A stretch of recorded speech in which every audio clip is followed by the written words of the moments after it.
2 Samuel chapter number 1 verse number 20, the Bible says, "Tell it not in Gath, publish it not in the streets of Askelon, lest the daughters of the Philistines rejoice, lest the daughters of the uncircumcised triumph." Now, this was a statement that was said by King David after having discovered that Jonathan and his father Saul had been killed. The king of Israel had been killed.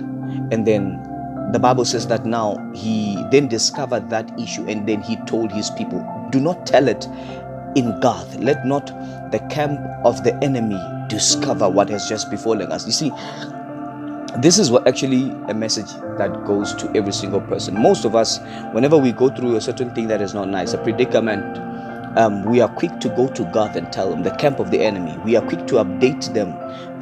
This is how we do it. You see, when something befalls you that is not nice, you find yourself updating a status, and you find yourself posting on Facebook or any social media platform. You are telling it in Gath. And he says this is a strategy of becoming victorious. You don't tell them in Gath that what you're going through or what they actually planned against your life is actually taken place, it's successful. You don't tell it in Gath. No. You see, you don't reveal the wound, because the moment you reveal the wound, it affects or it attracts infections. You can reveal it when it's a scar, when you're testifying, yes, we overcame them by the blood of the Lamb and by the words of our testimonies. But when it's still a wound, it has to be hidden, because a wound, once it is uncovered, it attracts infections. It makes the place worse. There are many people, we are going through worse cases right now, worse than they were before the moment we began to announce them in Gath. Because you see, when we tell it in Gath, they begin to plan from that point onwards, knowing that that particular thing which they're inventing against your life is successful. I remember in a story that I read about, I think it was Muhammad Ali. Muhammad Ali was fighting against a certain opponent, and then the opponent punched him and he broke his rib.